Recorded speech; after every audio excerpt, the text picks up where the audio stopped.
عبید قریشی، آپ دیکھ رہے ہیں خبرنامہ ٹی وی۔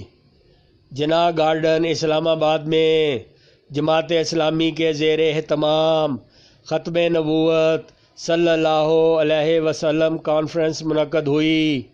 پروقار کانفرنس کے مہمان خصوصی صدر مرکزی مجلس تحفظ ختم نبوت اور صدر شعبہ ختم نبوت جماعت اسلامی پاکستان مفتی امتیاز مروت صاحب تھے۔ اسٹیج سیکرٹری کے فرائض ڈائریکٹر تعلقات عامہ جماعت اسلامی پنجاب پروفیسر محمد اطہر شیخ صاحب نے انجام دیے۔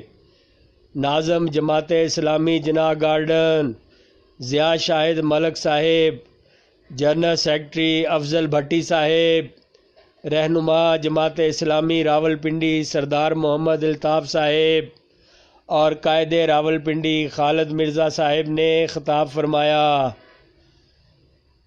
احسان گوندل، محمود کھوکھر، وکاس بٹ، محمد ریحان، وکاس ستی، رو شکیل، طارق جنجوعہ، مانی، راجہ شاہد سمیت سینکڑوں افراد نے بڑے جوش و خروش اور جذبے کے ساتھ شرکت کی۔